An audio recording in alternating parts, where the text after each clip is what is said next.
स्वागत है आप सभी का सिग्मा के ऑनलाइन क्लास में। और आज के क्लास में मैं एक ऐसा टॉपिक लेके आया हूं जो क्लास 10th और 12th के लिए कंबाइंड होगा। वो टॉपिक फिजिक्स से रिलेटेड है आपका, और उसमें क्लास 10th और 12th दोनों के लिए वो उतना ही इम्पोर्टेंट है। ठीक है, तो देखो आज के वीडियो को शुरू कर रहे हैं हम लोग, और यहाँ से देख रहे हैं कि हमारा वो टॉपिक जो है जिसमें दोनों बच्चे एक साथ पढ़ सकते हैं, क्लास 10th वाले भी और 12th वाले भी। उस टॉपिक का नाम है प्रकाश का परावर्तन। आप सब जो लोग पढ़े होंगे, थोड़ा बहुत नहीं पढ़े होंगे उनके लिए भी अच्छा है, जो लोग पढ़े हैं उनके लिए भी बहुत अच्छा है कि रिवीजन कर लेंगे। ये दोनों क्लास के लिए बहुत ही महत्वपूर्ण है। अगर एग्जाम में भी देखोगे तो इससे अच्छा क्वेश्चन बनता है। ठीक है, तो देखो, तो हम बात करेंगे प्रकाश के परावर्तन की। तो ये चैप्टर का नाम भी है, और सबसे पहले हम इसमें देखेंगे कि प्रकाश क्या होता है। क्लियर? तो देखो, इसमें देखेंगे कि प्रकाश क्या है। तो आप जानते हो प्रकाश एक प्रकार की ऊर्जा है जो हमारे दृष्टि ज्ञान को जागृत करती है, या आप दूसरे शब्दों में कह सकते हो कि प्रकाश वह भौतिक साधन अथवा कारक है जिससे हमें क्या होती है, कोई दूसरी वस्तु दिखाई देती है। अगर ये बोर्ड पे जो भी लिखा हुआ दिखाई दे रहा है, ये प्रकाश के कारण दिखाई दे रहा है, हम भी दिख रहे हैं प्रकाश के कारण दिख रहे हैं। आप अगल बगल के अपने वस्तुओं को भी देखते होगे, वो प्रकाश के कारण भी दिखाई दे रहा है। क्योंकि अगर देखो, मान लो यहां से अगर हम सूर्य की बात करें कि यहां से ये सूर्य हमारे हो गए, और यहां से प्रकाश की तरंगें निकल रही हैं, प्रकाश की किरणें क्या हो रही हैं, आगे की तरफ बढ़ रही हैं। जब प्रकाश की किरण आगे की तरफ बढ़ेंगी, और मान लो ये कोई वस्तु हो गया, ये कोई वस्तु हो गया, और ये कोई व्यक्ति है जो उसको देख रहा है, उस इसको इधर की तरफ देख रहा है। अगर ये सूर्य की किरणें डायरेक्ट क्या हो, इस मनुष्य के नेत्र पर पड़ने लगे, तो ये वस्तु कभी नहीं दिखाई देगी। तो सबसे पहले क्या होती है, वस्तु दिखाई क्यों देती है, कैसे देती है, कि ये क्या होती हैं, इस पे पड़ती हैं, और इससे क्या होती है, परावर्तित होती हैं, और परावर्तित होकर कहाँ पे पड़ती हैं, मनुष्य के नेत्र पे पड़ती हैं। तो मनुष्य के नेत्र पे क्या होता है, उसका प्रतिबिंब बनता है, वो यानी कि वो वस्तु दिखाई देने लगती है। ठीक है, तो दिखाई देने के लिए सबसे पहले क्या होता है, प्रकाश वहां पड़े जहां पे जिस वस्तु को हम देख रहे होते हैं। तो प्रकाश वहीं पे पड़ती है जिस वस्तु को हम लोग देखते हैं, और वहां से रिफ्लेक्ट होकर हमारे नेत्र पे पड़ती है, तो वस्तु हमें दिखाई देती है। ठीक है, तो ऐसा नहीं हो सकता कि प्रकाश हमारे नेत्र पे पहले पड़े और बाद में वस्तु पे पड़े, तब दिखाई नहीं देगी। क्योंकि आप टॉर्च चला के अपने नेत्र पे रात के समय में चाहे दिन के समय में अगर डायरेक्ट टॉर्च जलाओ, तो आपको आगे की वस्तु को नहीं दिखाई देगी। क्यों? क्योंकि वो जो टॉर्च की रोशनी है वो किसी वस्तु से परावर्तित नहीं हो रही है। या अंधेरे में अगर कोई भी चीज हो, उस पर क्या करो, टॉर्च जलाओ, तो देखो जितने हिस्से पे प्रकाश पड़ता है वही हिस्सा हमको दिखाई देगा, बाकी कोई भी हिस्सा दिखाई नहीं देता है। तो प्रकाश के बारे में यहां से आपको पता चल गया कि प्रकाश एक प्रकार की ऊर्जा है जो हमारे दृष्टि ज्ञान को जागृत करती है, या उसका डेफिनेशन दे सकते हैं, प्रकाश वह भौतिक साधन अथवा कारक है जिसके द्वारा हम सभी वस्तुओं को देख सकते हैं। क्लियर? बात समझ में आई इतनी? और इसके आगे अगर हम प्रकाश के गुण की बात करें, तो आप दो तीन प्रकाश के गुण भी याद कर लो। प्रकाश के गुण में क्या लिखोगे, प्रकाश सरल रेखा में गमन करती है, प्रकाश विद्युत चुंबकीय तरंगों के रूप में गमन करती है, प्रकाश की निर्वात या वायु में चाल कितनी होती है, 3 × 10⁸ मीटर पर सेकंड। ठीक है, प्रकाश की दृश्य प्रकाश की जो तरंग दैर्ध्य होती है 3900 एंगस्ट्रॉम से लेके कितना, 7800 एंगस्ट्रॉम तक होती है। या आप कह सकते हो 4000 से लेके यहां तक क्या होती है, 8000 भी होती है। ठीक है, तो ये दृश्य प्रकाश की जो तरंग दैर्ध्य होती है, दृश्य प्रकाश की तरंग दैर्ध्य है। ठीक है, अदृश्य की तो अलग अलग होती है। ठीक है, और ये 3 4 अगर आप यहां पे लिखना चाहो तो प्रकाश के गुण भी लिख सकते हो। ठीक है, चलो आगे बढ़ते हैं इस चैप्टर में, इस टॉपिक के लिए आगे बढ़ते हैं। अब हम बात करेंगे दीप्त वस्तुएं, दीप्त वस्तुएं और अदीप्त वस्तुएं। तो दीप्त वस्तुएं किसको कहोगे, वस्तुएं जो स्वतः प्रकाश का उत्सर्जन करती हैं, यानी वे वस्तुएं जो स्वतः प्रकाश का उत्सर्जन करती हैं उसे हम लोग क्या कहते हैं, प्रदीप्त वस्तुएं कहते हैं। और वे वस्तुएं जो प्रदीप्त वस्तुओं से चमकती हैं उन्हें हम अदीप्त कहते हैं। यानी इनके पास कोई प्रकाश नहीं होता है और इनके पास अपना खुद का प्रकाश होता है, तो इसको हम लोग क्या कहते हैं, प्रदीप्त। और जिनका कोई प्रकाश नहीं होता है, दूसरे के प्रकाश से चमकते हैं, उसे हम लोग क्या कहते हैं, अदीप्त कहते हैं। ठीक है, और देखो प्रदीप्त में कौन कौन सी वस्तुएं आ सकती हैं, लालटेन, ढिबरी, ढिबरी का नाम सुने हो, इस समय के बच्चे नहीं जानते होंगे। जो पुराने लोग होंगे वो जानते हैं कि ढिबरी क्या होता है। यानी कि एक बोतल होगा, उसमें हम मिट्टी का तेल डालते हैं और एक उसमें एक ये क्या होता है, कपड़े का बातीहर लगा देते हैं, उसी को क्या कहते हैं, ढिबरी कहते हैं। ठीक है, मोमबत्ती, सूर्य बल्ब, ऐसे जो भी हो जो स्वतः प्रकाश का उत्सर्जन करता है उस सभी को क्या कहते हैं, प्रदीप्त कहते हैं। और इनसे जो चमकता है उसको हम लोग क्या कहते हैं, अदीप्त कहते हैं। क्लियर? जैसे क्या हो गया, कुर्सी हो गया, मेज, चंद्रमा। चंद्रमा के पास भी कोई अपना प्रकाश नहीं होता है, वो सूर्य के प्रकाश से क्या होते हैं, चमकते हैं। तो चंद्रमा, पृथ्वी या इसके जैसा जो भी हो जिसके पास खुद का कोई प्रकाश ना हो उसी को हम लोग क्या कहते हैं, अदीप्त कहते हैं। बात समझ में आई? यहां तक कोई दिक्कत किसी को? चलो ये देखो, जो क्लास 10th और 10th के जो बच्चे हैं उनके लिए ये सब कुछ बहुत ज्यादा महत्वपूर्ण है, और 12th वालों के लिए भी है, क्योंकि ये जो चैप्टर है वो 10th में भी है 12th में भी है। 10th के लिए भी बोर्ड के एग्जाम के पॉइंट ऑफ व्यू से बहुत ज्यादा महत्वपूर्ण है, और 12th में भी बोर्ड के एग्जाम के पॉइंट ऑफ व्यू से बहुत ज्यादा महत्वपूर्ण है। ठीक है, चलो फिर आगे बढ़ते हैं, अगला टॉपिक लेते हैं अपना। देखो, बात कर रहे हैं प्रकाशिक माध्यम कि, यानी कि आप प्रकाशिक माध्यम किसको कहते हो, ऑप्टिकल मीडियम क्या होता है। ठीक है, तो प्रकाशिक माध्यम किसको कहते हो, वस्तुएं जिनमें से होकर प्रकाश का गमन करे, यानी कि वैसी वस्तुएं जिनमें से होकर प्रकाश का गमन हो सकता है उन्हें हम लोग क्या कहते हैं, प्रकाशिक माध्यम कहते हैं। और देखो, वस्तुओं के क्षमता के आधार पर जो प्रकाशिक माध्यम होते हैं उनको 3 वर्गों में बांटा गया है। क्या हमने बताया कि वस्तुएं जिनमें से होकर प्रकाश का गमन हो जाता है, यानी जिनसे प्रकाश निकल जाती हैं, उनको हम लोग क्या कहते हैं, प्रकाशिक माध्यम कहते हैं। और उनके क्षमता के आधार पर इनको 3 वर्गों में बांटा गया है। पहला होता है पारदर्शक, दूसरा होता है पारभासक, और तीसरा होता है अपारदर्शक। पारदर्शक जिनसे प्रकाश का क्या होता है, यानी कि अधिकतम प्रकाश जिनसे होके क्या हो, गुजर जाती है।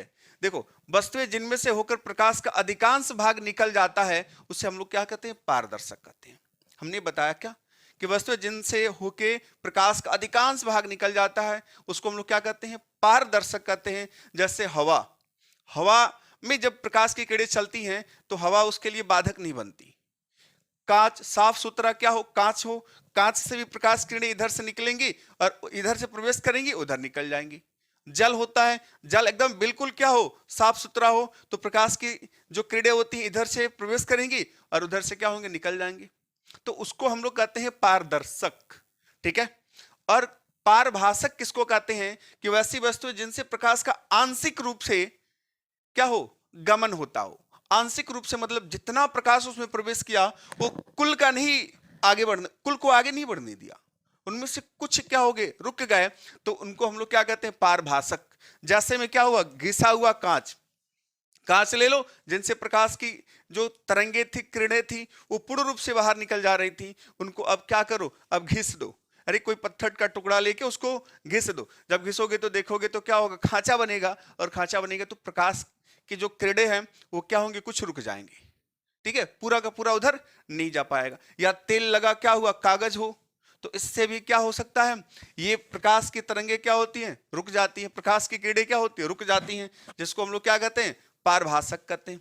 और अपारदर्शक, अपारदर्शक का मतलब जिनसे प्रकाश बिल्कुल नहीं गुजर पाता है उसे हम लोग क्या कहते हैं, अपारदर्शक कहते हैं। जैसे लकड़ी हो गया, पत्थर हो गया, लोहा हो गया, एल्युमिनियम हो गया, या कोई भी ऐसा वस्तु ले लो जिससे क्या हो, प्रकाश यहाँ पे प्रकाश को गुजारो और इसके आगे रख दो तो इधर क्या हो, प्रकाश नहीं जा पाए, उसी को क्या कह दोगे, अपारदर्शक। ठीक है, इतनी बात समझ में आई? ठीक है, यहां तक तो कोई दिक्कत नहीं। ये चलो, ये आपका डेफिनेशन भी है, आप इसको वीडियो को पॉज करना और इसको नोट भी कर लेना। ठीक है, चलो आगे बढ़ते हैं। आगे देखो, प्रकाश की किरण। ठीक है, देखो प्रकाश की किरण किसको कहते हैं भाई, प्रकाश की किरण किसी समांग माध्यम से एक बिंदु से दूसरे बिंदु तक प्रकाश जिस ऋजु रेखीय मार्ग में चलता है। कि हम बात करें कि किसी समांग माध्यम में जब प्रकाश की तरंगे या किरणें क्या होती हैं, एक बिंदु से दूसरे बिंदु तक जिस ऋजु रेखीय मार्ग पे चलती हैं उन्हीं को हम लोग क्या कहते हैं, प्रकाश की किरण कहते हैं। अगर और क्या हो, और एक ही दिशा में जाने वाले प्रकाश के किरणों के समूह को, अगर एक ही दिशा में प्रकाश की किरणें चल रही हो तो उन्हें हम लोग प्रकाश किरण पुंज कहते हैं। क्या कहते हैं? प्रकाश किरण पुंज। और प्रकाश किरण पुंज कितने प्रकार के होते हैं भाई? 3 प्रकार की। पहला होता है अभिसारी। पहला नंबर क्या होता है? अभिसारी। दूसरा नंबर क्या होता है? अपसारी। और तीसरा नंबर होता है समांतर किरण, समांतर प्रकाश किरण पुंज। ठीक है, तो यहां पे हम सबसे पहले बात करें अभिसारी। तो अभिसारी किसको कहोगे? यदि सभी प्रकाश की किरणें एक ही बिंदु पर मिल रही हो तो उसे क्या कहते हैं? अभिसारी प्रकाश किरण पुंज कहते हैं। कि अगर सभी प्रकाश की किरणें एक ही बिंदु पे मिल रही हैं, क्या कर रही हैं? मिल रही हैं। ध्यान से देखो कि यदि सभी प्रकाश की किरणें एक ही बिंदु पे क्या कर रही हैं? मिल रही हैं, इसका मतलब इधर से चल रही है। ठीक है, ये ऐसे गई, देखो यहां से एरो को ध्यान से देखो, सॉरी यहां से इस तरीके से अगर देखो, अगर सभी प्रकाश की किरणें एक ही बिंदु पे मिल रही हैं, जितनी प्रकाश की किरणें हों सभी के सभी क्या हो? एक ही बिंदु पे मिल रही हों, तो इस प्रकार के प्रकाश किरण पुंज को हम लोग क्या कहते हैं? अभिसारी कहते हैं। क्या कहते हैं? अभिसारी। बात समझ में आ रही है? यानी कि जब सभी प्रकाश की किरणें क्या हो? एक ही बिंदु पे मिल गए। मान लो ये बिंदु क्या है? आपका पी पॉइंट है, और पी पे ये सभी के सभी मिल रही हैं, तो ये क्या बनाएंगी? अभिसारी बनाएंगी। यानी एकत्रित हो रही हो तो उसे क्या कहोगे? अभिसारी कहोगे। क्लियर? चलो आगे बढ़ते हैं। दूसरा है अपसारी और तीसरा है समांतर। तो अपसारी किसको कहोगे? यदि प्रकाश की किरणें एक बिंदु से आती हुई, उसको तो कह रहा था कि एक ही बिंदु पे मिल रही थी, तो उसको कहते हैं हम लोग अभिसारी। और अपसारी किसको कहते हैं? कि जब प्रकाश की किरणें क्या हो? किसी एक ही बिंदु से निकलती हुई नजर आए, एक ही बिंदु से जा रही हूं। एरो सिर्फ देखना कि एरो क्या है? बाहर की तरफ है। तो यहां पे प्रकाश की जो किरणें हैं एक ही बिंदु से निकल के बाहर की तरफ जा रही हैं। जब एक ही बिंदु, मान लो ये बिंदु ओ हो गया, और ओ बिंदु से सभी के सभी प्रकाश के, जैसे टॉर्च चलाए और टॉर्च की रोशनी क्या होगी? फैल गई, तो उस क्रिया को हम लोग क्या कहते हैं? अपसारी। ठीक है, डाइवर्जेंट यानी फैलना। ठीक है, बात समझ में आया? अब नेक्स्ट नंबर ये क्या है? समांतर है। समांतर प्रकाश किरण पुंज किसको कहोगे? कि जब प्रकाश की तरंगे क्या हो या किरणें क्या हो? एक दूसरे के समांतर एक ही दिशा में चल रही हो, एक दूसरे के समांतर एक ही दिशा में चल रही हो, तो इसको कहते हैं समांतर प्रकाश किरण पुंज। ठीक है, ये जरूरी नहीं है कि इधर चले, ये अगर ऊपर की तरफ भी चल रही हैं, ठीक है, किसी भी डायरेक्शन में चल रही, उससे मतलब नहीं है। ये नीचे की तरफ भी जा सकती हैं, लेकिन सभी के सभी क्या हो? एक दूसरे के समांतर हो और एक ही दिशा में हो, तो उसे समांतर प्रकाश किरण पुंज कहते हैं। ठीक है, बात समझ में आई इतनी? ठीक है, कोई दिक्कत किसी को? चलो भाई आप नोट कर लो इसको। चलो देखो आगे बढ़ते हैं। अब हम बात करेंगे प्रकाश का परावर्तन। तो प्रकाश का परावर्तन किसको कहते हो? पता है किसी को? चलो सबको पता है, क्योंकि सभी के सभी पढ़े हो पहले से कि प्रकाश का परावर्तन क्या हो सकता है। ठीक है, चलो देखो प्रकाश के परावर्तन के लिए क्या करेंगे हम लोग। यहां पे हम बात करेंगे प्रकाश के परावर्तन की। ठीक है, तो प्रकाश का परावर्तन कब होता है? कि जब प्रकाश की किरणें क्या हो? किसी चिकने तल पे टकरा के, किसी चिकने तल से टकरा के पुनः अपने ही माध्यम में वापस लौट जाए, तो उसे प्रकाश का परावर्तन कहते हैं। यानी कि आप देख सकते हो कि एक चिकना तल हम लोग ले लें, ये चिकना तल ले लिए, एक कोई चिकना तल हो गया, मान लेते हैं कि एक मिरर है एम डैश, एक चिकना तल है, और जब प्रकाश की किरणें क्या हो? इसी माध्यम से चल रही हैं और इसे टकरा के पुनः क्या हो? अपने ही माध्यम में वापस लौट जा रही हैं, तो इस घटना को हम लोग क्या कहते हैं? प्रकाश का परावर्तन कहते हैं। और जो किरणें आती हैं उसको आपतित किरण कहते हैं, आपतित किरण कहते हैं। और जो टकरा के वापस जा रही हैं इनको क्या कहोगे? परावर्तित किरण। कौन सी किरण? परावर्तित किरण कहते हैं।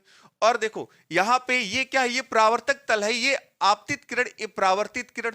हमने पहले परावर्तन का डिफिनेशन क्या बताया? कि अगर हम किसी चिकने तल पे क्या करें, किसी प्रकाश की किरण को आपतित करें और वो अपने ही माध्यम में वापस लौट जाए, जिस माध्यम से आ रही है उसी माध्यम में वापस लौट जाए, इस घटना को प्रकाश का परावर्तन कहते हैं। और आती हुई किरणों को आपतित किरण और टकरा के जाती हुई किरणों को परावर्तित किरण कहते हैं। और ये यहाँ पे परावर्तक तल पे आपतन बिंदु और परावर्तन बिंदु पे खींचा गया जो लंब होता है उसको अभिलंब कहते हैं।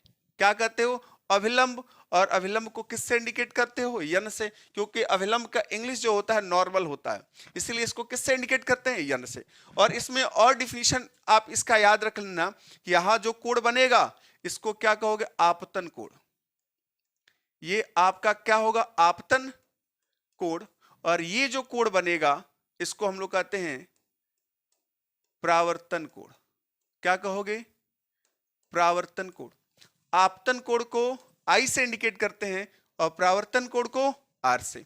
तो आपतन कोण का डिफिनीशन क्या दोगे? आपतित किरण और अभिलंब के बीच बनने वाले कोण को क्या कहते हैं हम लोग?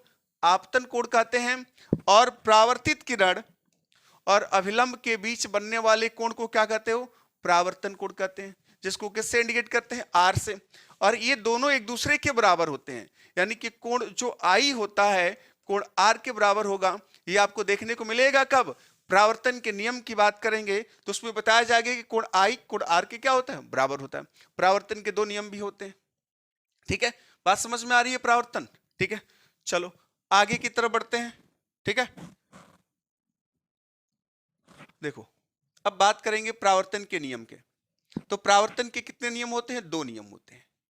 परावर्तन के दो नियम, अगर ये दोनों नियम कहीं लागू हो रहे हैं इसका मतलब वहां पे प्रकाश का परावर्तन हो रहा है। तो कह रहा परावर्तन के कितने नियम है भाई? दो नियम है। पहला नियम क्या कर रहा है? आपतित किरण, परावर्तित किरण और आपतन बिंदु पर खींचा गया लंब तीनों एक ही तल में हो। ठीक है, तो अभी बताया गया था ये आपका परावर्तक तल हो गया।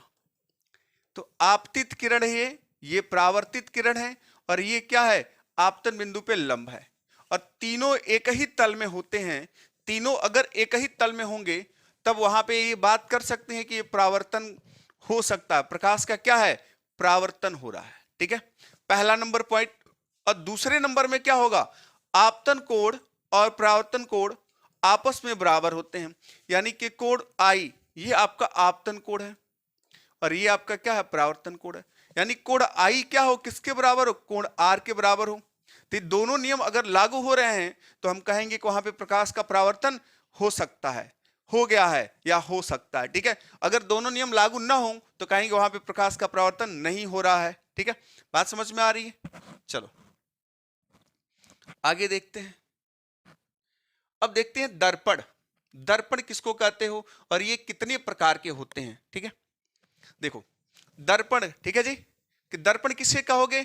अगर हम किसी कांच की बात करें, अगर एक कांच का प्लेट ले लें और उस प्लेट के एक पृष्ठ को कलई कर दें, ठीक है, तो दूसरा पृष्ठ उसका क्या होता है? परावर्तक बन जाता है। यानी परावर्तक बनेगा तो क्या होगा? प्रकाश की जो भी किरणें जाएंगी टकरा के वापिस आएंगी और टकरा के वापिस आएंगी तो मनुष्य के नेत्र में पड़ेंगी तो उसका इमेज हमारे नेत्र बनेगा, यानी कि आपको वो वस्तु दिखाई देने लगी। यानी कि आप अगर किसी कांच की बात करें, कांच का प्लेट है और उसके पीछे वाले पृष्ठ को कलई कर दें और उसके सामने खड़े हो जाएं तो क्या होगा? हमारा इमेज उसमें बनने लगेगा, यानी कि हम उसमें दिखाई देने लगेंगे। तो उसी को हम लोग क्या कहते हैं? दर्पण कहते हैं। तो यहाँ पे क्या है? उसका डिफिनेशन लिखा गया है, किसी कांच के एक पृष्ठ को पॉलिश कर चमकदार बना दें तो उसे हम लोग क्या कहते हैं? दर्पण कहते हैं। क्या कहते हैं? दर्पण कहते हैं। और ये कितने प्रकार के होते हैं? दो।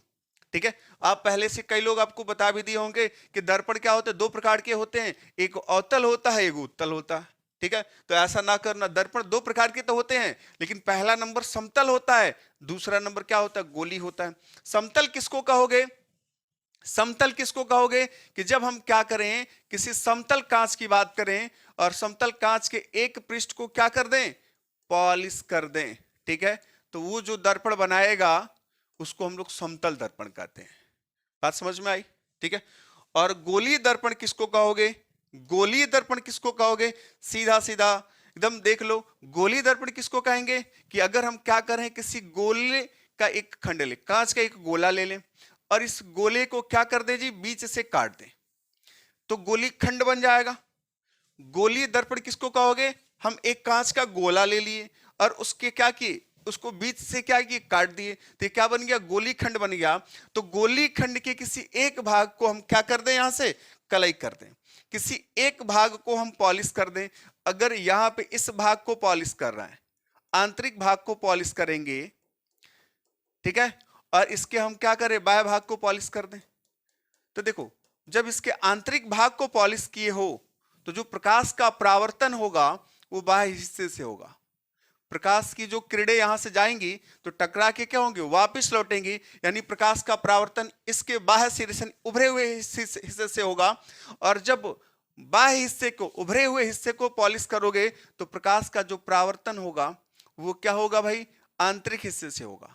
ठीक है, तो इस प्रकार का जो भी दर्पण बनता है उसको हम लोग क्या कहते हैं, गोली कहते हैं। तो गोली दर्पण का डिफिनेशन क्या है, किसी गोली खंड के एक भाग को पॉलिश कर चमकदार बना दें तो उसे हम लोग क्या कहते हैं, गोली दर्पण कहते हैं। और गोली दर्पण दो प्रकार के होते हैं। पहला नंबर आपका क्या होता है, अवतल दर्पण, और दूसरा क्या होता है, उत्तल दर्पण। तो ये जो ग्राफ बना है ये आपका गोली है। कंबाइन अगर देखें किसी भी रूप में हो तो इसको हम इसको क्या कह सकते हैं, गोलीय दर्पण कह सकते हैं। बात समझ में आया। अगर कोई दर्पण का अगर कहे कि ग्राफ बना लो तो ये भी आपका दर्पण है, ठीक है, और इसमें से कोई ले लो, दोनों ले लो या एक ले लें, ये भी आपका दर्पण है। लेकिन समतल दर्पण का है तो सिर्फ ये आपका क्या होगा, समतल दर्पण हो जाएगा। गोलीय दर्पण का है तो दोनों में से कोई बना दें तो गोलीय दर्पण हो जाएगा। लेकिन गोलीय दर्पण में देख रहे हो एक के आंतरिक भाग को पॉलिश किए हैं तो एक प्रकार का दर्पण बना है, और एक के बाह्य भाग को पॉलिश किए हैं तो एक प्रकार का बना है। इसका मतलब इसके आधार पे ही जो दर्पण है इसको दो भागों में डिवाइड किया गया। पहला नंबर कौन सा बोले, अवतल, दूसरा उत्तल। किसी को आगे पीछे कर सकते हो। अवतल जिसका परावर्तक तल धसा होता है उसको अवतल कहते हैं, और जिसका परावर्तक तल उभरा होता है उसको उत्तल कहते हैं। इसका मतलब ये परावर्तक तल उभरा है तो ये वाला इधर वाला जो बना है ये आपका उत्तल दर्पण है। कौन सा दर्पण है, उत्तल दर्पण है। और जो इधर वाला बना है ये क्या आपका, अवतल दर्पण। बात समझ में आई। यानी कि जिसका परावर्तक तल धसा है, यानी कि अगर इस टाइप का आपका क्या है, कांच का कोई गोला है और उसके बाहरी भाग को कलई कर दो तो ये कौन सा बनाएगा, ये अवतल बनाएगा। क्या बनाएगा, अवतल। अगर इधर से है और इसके धसे हुए भाग को कलई कर रहे हो तो ये क्या बनाएगा, उत्तल बनाएगा। इतनी सी बात समझ में आ रही है। कोई दिक्कत है किसी को भी? चलो यहां तक अगर किसी को कोई दिक्कत नहीं है तो आगे भी नहीं होगा। इस चैप्टर में तो कोई दिक्कत होगा ही नहीं। चलो आधा पार्ट यानी पार्ट 1 आप इसमें देख लिए, ठीक है, और एक और यानी कि पार्ट 2 बनेगा आपका इसका, तो एक पार्ट और देखोगे तो पूरा का पूरा चैप्टर क्या होगा, कंप्लीट हो जाएगा। ठीक है, चलो यहां तक कोई दिक्कत। इसके आगे जब हम पढ़ेंगे तो वो आपका बहुत ही इंपॉर्टेंट होगा।